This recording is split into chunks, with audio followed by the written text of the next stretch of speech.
Movie की शुरुआत 1896 में द टाउन ऑफ होप नाम के एक विलेज से होती है, जहां पर गांव वालों ने टॉनी नाम के एक शख्स को क्रॉस से बांध रखा था और वो उसकी बलि देने वाले थे। टॉनी बार बार चिल्ला रहा था, लेकिन किसी भी गांव वाले को उसका कोई फर्क नहीं पड़ रहा था। यहाँ पर होल नाम का एक शख्स कहता है कि हे शैतानों के शैतान, आज हम एक इंसान की बलि दे रहे हैं ताकि आप हमारी फसलों की रखवाली करें। कुछ देर प्रार्थना करने के बाद होल के साथ सभी गांव वाले भी यहाँ से चले जाते हैं और बचता है तो सिर्फ मदद के लिए चिल्लाता हुआ टॉनी। अब सीन यहीं पर कट होता है और हमें कई सालों बाद का सीन दिखाया जाता है, जहाँ पर सड़क पर एक गाड़ी जा रही होती है जिसे लीजा नाम की एक लड़की चला रही थी। लीजा काम की तलाश में एक दूसरी सिटी में जा रही थी कि तभी उसकी गाड़ी में कुछ प्रॉब्लम आ जाती है। हालांकि प्रॉब्लम इतनी भी ज्यादा नहीं थी कि गाड़ी चलना ही बंद कर दे। उसकी गाड़ी अभी भी चल रही थी, पर उसे जल्दी से जल्दी अगर मैकेनिक को नहीं दिखाया तो वो बिल्कुल खराब हो सकती है। लीजा गैराज की तलाश करने लगती है, तभी वो एक साइन बोर्ड देखती है, जिसे देखकर उसे समझ में आ जाता है कि आगे एक गांव है और वो उस गांव में चली जाती है, जहाँ गांव के गैराज में पहुंचकर वह गाड़ी को ठीक करवाने लगती हैं। मैकेनिक गाड़ी को चेक करने के बाद बताता है कि गाड़ी में जो प्रॉब्लम है उसे ठीक करने में 1 दिन लगेगा, जिससे लीजा परेशान हो जाती है, क्योंकि उसे चिंता हो रही थी कि वो एक दिन इस गांव में कहां पर रुकेगी। साथ ही वो शहर में जिस काम के लिए जा रही थी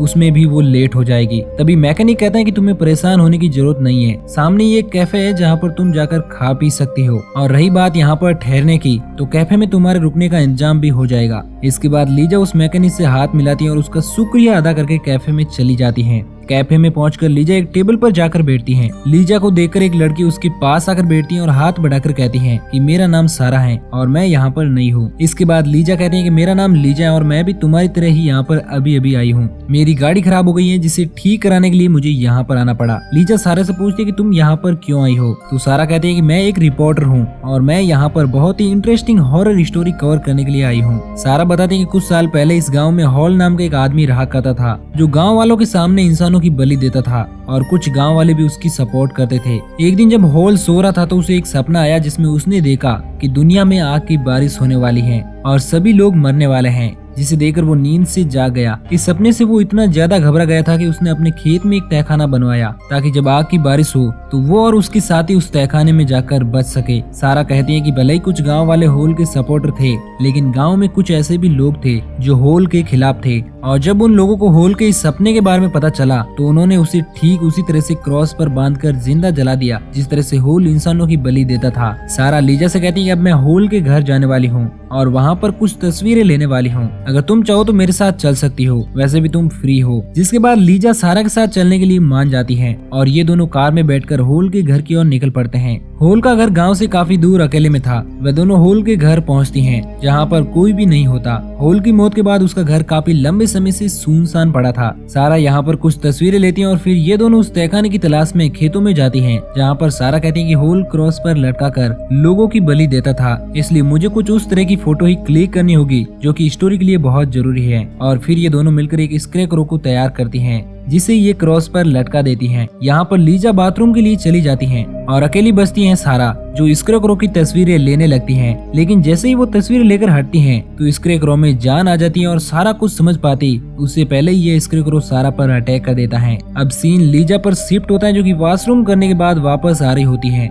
जब वो वापस आती है तो वो देखती है कि सारा क्रॉस पर लटकी हुई है और उसकी मौत हो चुकी है। ये देखकर लीजा हैरान रह जाती है और काफी ज्यादा डर भी जाती है। इसी बीच स्क्रैकरो लीजा पर भी अटैक कर देता है और उसे गिरा देता है, लेकिन तभी लीजा के हाथ में एक हथौड़ी आ जाती है जो कि सारा अपने साथ लाई थी। लीजा हथौड़ी से स्क्रैकरो पर वार करके यहाँ से भाग जाती है। भागते भागते वो गांव में पहुंचती है, लेकिन अब रात हो चुकी थी और गांव में कोई भी नहीं होता है। तभी रोनी नाम का एक आदमी लीजा की मदद करता है और अपने घर के अंदर उसे बुला लेता है। लीजा रोनी को सब कुछ बताती है कि कैसे वो स्क्रैकरो जिंदा हुआ और उसने सारा को मार दिया। रोनी कहता है कि डरने की कोई बात नहीं है, तुम यहाँ पर आराम करो, और रोनी यहाँ से चला जाता है। कुछ देर बाद लीजा गाँव वालों का शोर शराबा सुनती है और जब वो बाहर जाकर देखती है तो उसे पता चलता है कि रोनी के अलावा कई और गाँव वाले भी यहाँ पर इकट्ठा हो चुके हैं। ये देखकर लीजा डर जाती है और उनसे पूछती है कि तुम लोग यहाँ पर क्या करने वाले हो और तुम लोग इस तरह से इकट्ठा क्यों हो गए। तो रोनी कहता है कि हम वो लोग हैं जो हॉल की बातों पर यकीन करते हैं। जब लोगों ने हॉल को जिंदा जला दिया था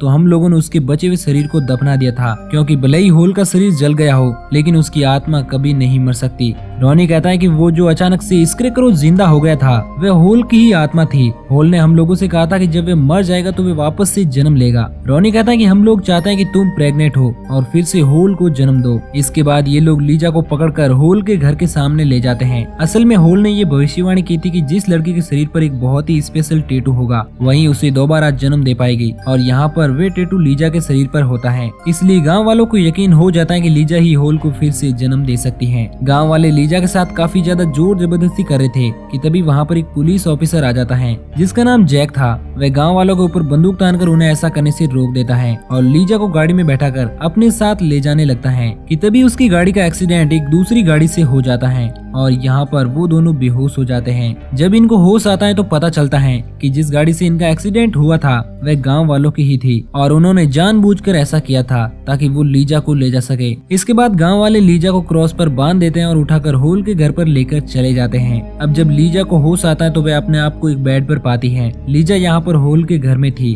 तभी यहाँ पर रोनी आता है और लीजा के साथ जबरदस्ती करने की कोशिश करता है। अपना बचाव करने के चक्कर में लीजा रोनी के मुंह पर तकिया लगाकर जोर से दबाती है, जिससे दम घुटने की वजह से रोनी की वहीं पर मौत हो जाती है। ये सब देखकर लीजा समझ जाती है कि उसे इस गांव से जितना जल्दी हो सके भागना होगा, क्योंकि इस गांव में बहुत कुछ गलत है। लेकिन इस घर से बाहर निकलना इतना भी आसान नहीं था। जैसे तैसे करके लीजा एक खिड़की को तोड़ती है और यहाँ से भाग निकलती है। पर जब लीजा यहाँ से भाग रही होती है तो गाँव वाले उसे देख लेते हैं और वह भी उसके पीछे पड़ जाते हैं। बड़ी मुश्किल से गांव वालों से बचते हुए लीजा एक गुफा में पहुंचती है, जहां पर उसकी मुलाकात लीना नाम की एक लड़की से होती है। जब लीजा उससे पूछती है कि तुम यहाँ पर कैसे आई हो, तो लीना उसे बताती है कि वो अपने डैड के साथ शहर में जा रही थी, लेकिन उनकी गाड़ी यहाँ पर खराब होने की वजह से उन्हें गाँव में रुकना पड़ा और गाँव वालों ने उन पर अटैक करने की कोशिश की, जिसमें लीना बचकर भाग आई और अब वो यहाँ पर छुपी हुई है। लीजा कहते हैं कि मैं बाहर जाकर मदद ढूंढने की कोशिश करती हूँ, तब तक तुम यहीं पर रुकना। लीजा वापस से गाँव की ओर आने लगती है ताकि कोई उसकी मदद कर सके,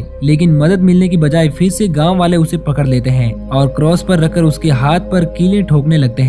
लेकिन लीजा यहाँ पर चालाकी करके अपना हाथ हटा लेती है और कीले गांव वाले के हाथ में घुस जाती हैं। इतना शोर शराबा सुनकर यहाँ पर लीना भी आ जाती है, जिसे देखकर वो पुलिस ऑफिसर उसे मारने की कोशिश करता है, लेकिन पीछे से लीजा उसे पकड़ लेती है। इस दौरान वो पुलिस वाला काफी सारी गोलियां चलाता है, जिसमें कई सारे गाँव वाले मारे जाते हैं। लेकिन अब वो लीजा पर भी गोली चलाता है, लेकिन उसकी गोलियां खत्म हो चुकी थी। जिसके बाद वो हथौड़े से उसे मारने की कोशिश करता है, लेकिन लीजा उसे बचकर उल्टा उसे ही मार देती है। भले ही गोलियों से काफी सारे गांव वाले मर गए थे, पर कुछ गांव वाले अभी भी जिंदा थे जो लीना और लीजा को पकड़ने लगते हैं। लेकिन यहाँ पर ये दोनों भागते भागते खेतों में पहुंच जाती हैं। यहाँ पर काफी देर तक खेतों में भागती रहती हैं, पर खेतों से बाहर नहीं निकल पाती। असल में ये खेतों में बुरी तरह से फंस चुकी थी। ये खेतों में गोल गोल घूम रही थी, इसलिए ये वापस से बार बार एक ही जगह पर आ जाती थी। अब भागते भागते लीना की नजर अपने पिता पर पड़ती है, जो कि क्रॉस पर टंगे हुए थे और अभी भी जिंदा थे। तभी लीजा लीना से कहते हैं कि ये तुम्हारे पिता नहीं, इनमें हॉल की आत्मा है और हमें यहाँ से चलना चाहिए। लेकिन ऐसा कहते ही लीजा के पैरों को एक जड़ जकड़ लेती है।